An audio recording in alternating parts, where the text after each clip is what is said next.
Hey everyone, I'm 35, female, and I've been married to my husband, 35, male, for 7 years now. We got married when we found out I was pregnant. We have a beautiful 7-year-old daughter, Amy. Our marriage was welcomed by my sister-in-law, 32, female. As I have been dating my husband since we were 20, I have grown close with my sister-in-law as well. So when she learned that I was having a baby and she was going to be an aunt, she was ecstatic. But the same cannot be said for someone else. That someone else is my mother-in-law, 57, female. My mother-in-law had my husband when she was 22. Owing to their conservative family background, mother-in-law and father-in-law got married, but in mother-in-law's eyes, getting her pregnant and marrying her when she was 22 was just a ploy to have her trapped. When her first child was a boy, my mother-in-law was not happy. In her eyes, she was being pushed into the corner by father-in-law intentionally.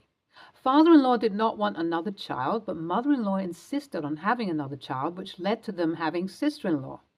Since sister-in-law was born, mother-in-law made it evident that she had no interest in anyone in the family except sister-in-law. She prioritized sister-in-law every step of the way, which led to my husband growing up quite neglected. When I heard about all this, I assumed sister-in-law was aware of these things and she allowed my husband to be treated this way. But my misconceptions were cleared out once I met sister-in-law myself. Sister-in-law is a very sweet person. She was aware of the bias that mother-in-law had against my husband, and she had done her best to make sure my husband was not treated like that. But when they were teens, doing that was more difficult. Since they have both become adults and moved out, my sister-in-law and husband repaired their relationship. When I met my husband, they were just starting to repair their relationship, which is why I assumed sister-in-law was a bad person. But since we cleared everything up, things were smooth sailing between us. During our dating years, I saw how differently mother-in-law treated my sister-in-law and my husband. Sister-in-law was the golden child in her eyes. Anything sister-in-law did was perfect and amazing, and whatever my husband did was terrible. I distinctly remember one time when I was over for dinner, me, sister-in-law, and my husband were chatting in the kitchen when sister-in-law broke a glass in the kitchen. She bumped into it and it fell. Mother-in-law rushed into the kitchen when she heard the noise of glass breaking, and the first thing she did was start screaming at my husband. We were 24 at the time. It was surreal to see her act like that. I had heard tales of blatant favoritism and emotional abuse, but that day I saw it. I heard how mother-in-law kept bashing my husband, saying how she should have never gone through with the pregnancy and she would have been much happier had it just been sister-in-law. It hurt me to see him being treated like that, honestly. Once she was done screaming at my husband, my sister-in-law told mother-in-law that it was her, and mother-in-law refused to believe her. Mother-in-law told sister-in-law to not cover up for my husband.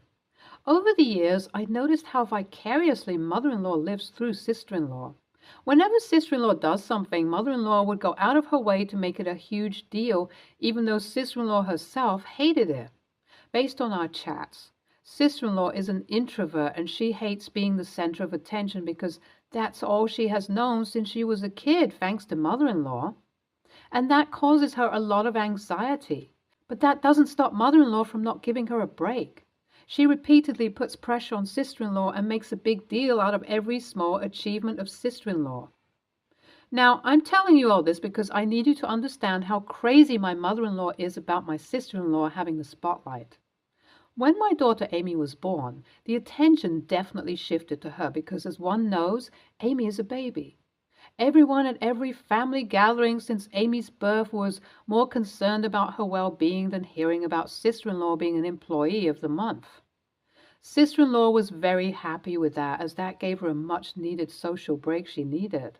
She used to dread coming to family dinners, but since Amy was born, sister-in-law felt less anxious. She would come, play with Amy, chat with my husband, awkwardly deal with mother-in-law's comments about her achievement, and then slip away. Sister-in-law jokingly told me to get a few more babies so that mother-in-law didn't get the opportunity to mention her name at family gatherings. And even when she does, sister-in-law can be busy with her nieces and nephews. So you can understand the family situation. On my daughter's 7th birthday, my husband and I decided to host a big get-together. Owing to COVID, we weren't able to host gatherings, and that has caused quite disgruntled feelings from my mother-in-law. So we thought it would be perfect to celebrate Thanksgiving and my daughter's birthday together. Accordingly, we sent out invitations and prepared for the gathering. The night before the gathering, I got a call from my sister-in-law. The moment I picked up the call, she was in hysterics. She sounded like she was on the verge of a mental breakdown.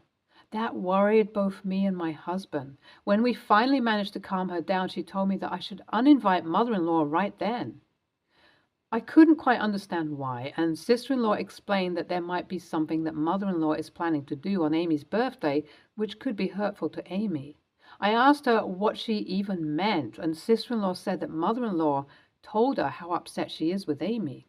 Since Amy was born, sister-in-law is not getting attention from the extended family, and that bothered mother-in-law a lot. So she was going to prove to the whole family that I have been lying about Amy's allergies. Hearing that made me panic, obviously. I told my husband that mother-in-law was planning on doing that, and my husband suggested we don't uninvite her and instead see if things were true, as sister-in-law was suggesting. If it is true, we can catch her red-handed, and after that, if we go no contact with her, no one would be able to blame us. His logic, although dangerous, made sense to me. I asked sister-in-law to keep screenshots of the chat, and we patiently waited for the dinner. Mother-in-law showed up with a pan full of brownies as dessert. Since the moment she came in, she repeatedly asked Amy if she was excited about the brownie that Nana made, especially for her. Amy, as a child, was understandably excited, and I couldn't interject because I didn't have any proof. That was until it was time for dessert. Mother-in-law said she will cut the brownie and the first bite is for the birthday girl. The moment she cut the cake and held it out to Amy, I took it from her hand. Everybody was shocked at my behavior. Mother-in-law was just about to start screaming when it dug into the slice and took out a big piece of walnut. Amy is deathly allergic to walnuts, and everybody knew that. I explained to Amy that she can't have the brownie and she should go with her father to the kitchen for some ice cream instead. Once she had left with her father, I told everyone about the reason why mother-in-law did this. Mother-in-law tried to argue and say that I'm lying, but she failed when sister-in-law backed me up. It was a shit show. She was screaming at me and then pleaded with sister-in-law to take her side instead. The whole family saw mother-in-law for who she truly was and how far she was willing to go, and since then the extended family has cut contact with mother-in-law. Mother-in-law has not taken too kindly to it and has been calling me an a-hole for ruining everything. I don't think I was TA, but I would like an outside perspective just in case I was TA somewhere. Thank you. Update 1. My husband and sister-in-law have been dealing with hateful calls from mother-in-law since I last updated you guys. Mother-in-law can't believe that her kids chose a stranger, me, over her, and she expected them to take her side. Both my husband and sister-in-law explained that what she did was completely disgusting because she was trying to put my child in the hospital over something so petty. I heard my husband call my mother-in-law a monster and heartless, after which mother-in-law stopped calling him. On the other hand, sister-in-law has blocked mother-in-law because mother-in-law told her that she was doing it for sister-in-law's sake, and now that it backfired. Sister-in-law shouldn't take back her support, even though sister-in-law never supported her in the first place. It is a whole mess. I do not know what I'm supposed to do. Update 2. I know I'm not an a-hole for protecting my child, but I'll be lying if I said that this doesn't break my heart. I feel like I ruined the relationship. Well, whatever relationship my husband had with his mom because of this, since Amy's birthday, my husband has been avoiding his mother like a plague. While that upsets me, I cannot say that I do not understand. It took a huge toll on him when he saw that his mom was willing to hurt his child just to get attention back on his sister. I feel so terrible. I don't know what to do. Update 3. Thanks for all the kind words you guys have left in the DMs and the comments. I can never thank you guys enough for being so kind to me. I wish I had some good news, but I don't. Since my last update, my husband too has blocked mother-in-law. I have tried to get him to talk about his feelings with me, but he hasn't. I don't think he's quite ready. As someone said in the comments, it must be difficult for him to accept the loss of a parent who is physically present but mentally absent. But I'm trying to be as supportive as possible. I feel like that is the only thing I can do at this point. Hey, OP, NTA, you protected your child the way you knew. Your husband's relationship with his mom was already dead because your mother-in-law never treated him like her child. I don't think you should feel guilty. Support him and make sure he knows that you're here for him because that is what he needs right now. NTA, OP, you did what any mama bear would do. As far as your husband's concerned, I feel so bad for him. It must be difficult for him to deal with the loss of a parent who is physically here but not emotionally. Make sure he feels wanted and loved, and I think it would help. Maybe therapy can help too.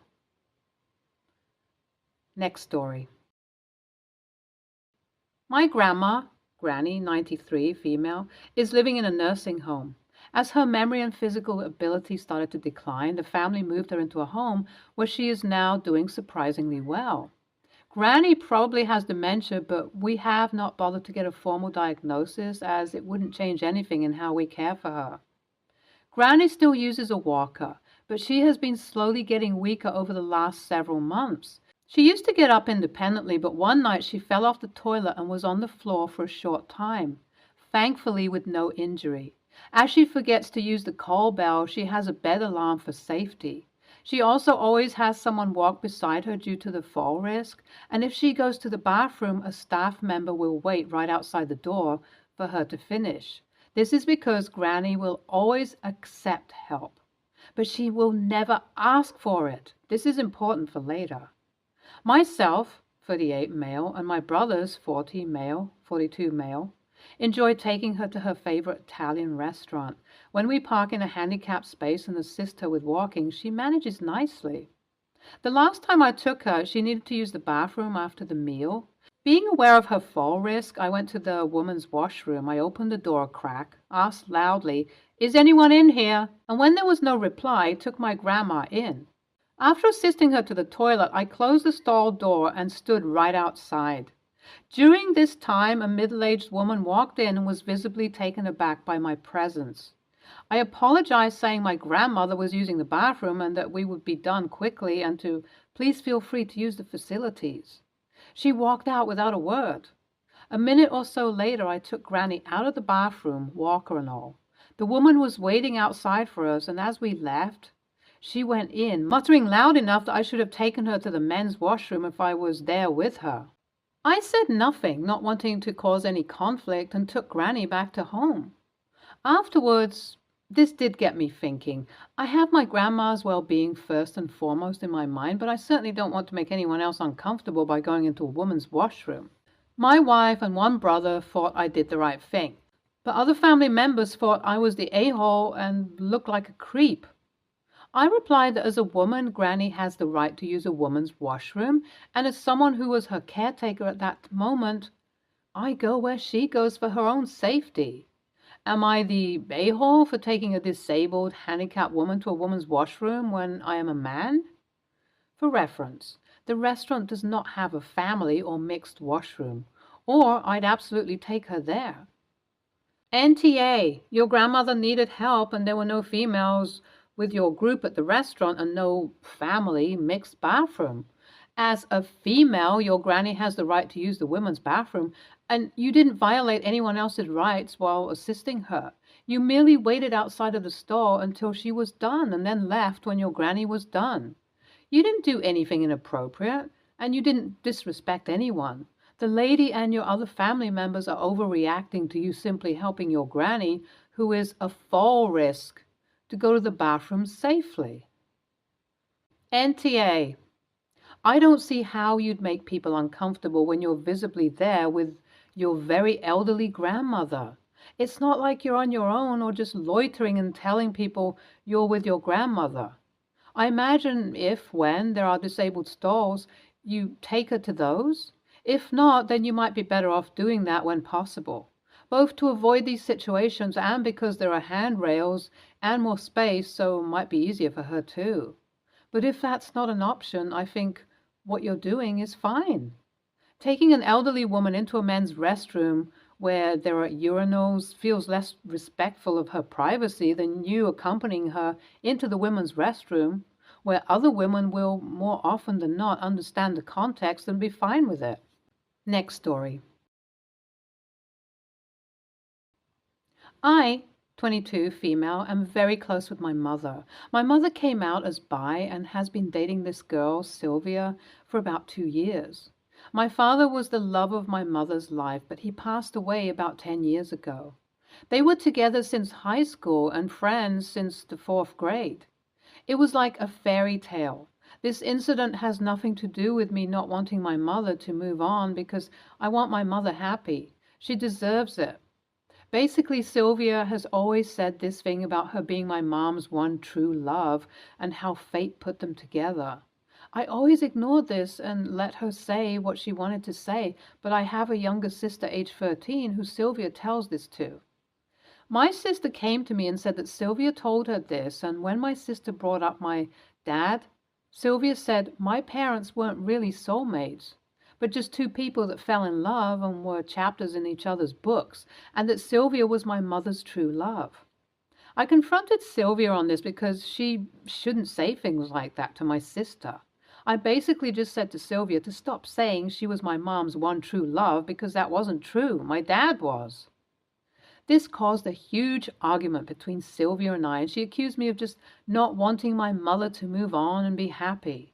I told her that wasn't the case, and that she shouldn't be telling my sister that my father wasn't our mother's soulmate. She then said I was living in a fantasy and that my father has passed for a decade now and that I was being a selfish bitch and needed to let my mother move on, completely ignoring my point. She's now asked me not to come by the house when she's home. My mother is currently in the hospital and I haven't told her any of this because I don't want to stress her out. I can't even come to the house and see my sister. I really don't think I'm the a-hole. I just stated my mind. NTA, Sylvia sounds insecure and narcissistic as heck to be playing this game where she is in competition with your deceased father. The way she's speaking to you and your sister is extremely inappropriate and honestly bizarre. Her behavior sounds like that of a jealous teenager. I know you said your mother is in hospital and you don't wish to upset her, but I think she would want to know how her children are being treated by her partner. I would tell your mother right away for your sister's sake. You are able to leave the situation, but your sister is stuck around this clearly unwell person, and that's not right. NTA, first of all, if it's your mother's house and she isn't married to Sylvia, she can't really stop you from coming over just because she is there. Secondly, what she's saying to your sister is highly inappropriate and honestly not even necessary. Although this is a conversation your mother needs to have with her, not you. Of course, your mother deserves to move on and find someone to love, but that doesn't mean her love for her deceased husband is no more. Also, you can't speak for your mother on her love life because only she is the judge of that. But good for you for trying to stick with your sister. But you need to tell your mother this. NTA. If anything, it sounds like Sylvia is jealous of the relationship your parents had and feels threatened by it. From the sound of it, in my opinion, I'd say it seems like she's feeling jealous of memory, and in feeling that way, she's stooping so low that she is competing with a dead person. If she was only making these comments to you alone, maybe you might have been able to deal with it, I'm guessing. But telling your sister, your little sister, that her late father was only a chapter in her mother's life, that was crossing a line. I may be biased because I always feel bad whenever anyone says anything that hurts my own little sister, but I really don't think you've done anything wrong. Your mother's new girlfriend needs to accept that your dad was, is, and always will be an important part of all your lives, even if just as a treasured memory. Stay tuned for more stories from our girl relationships.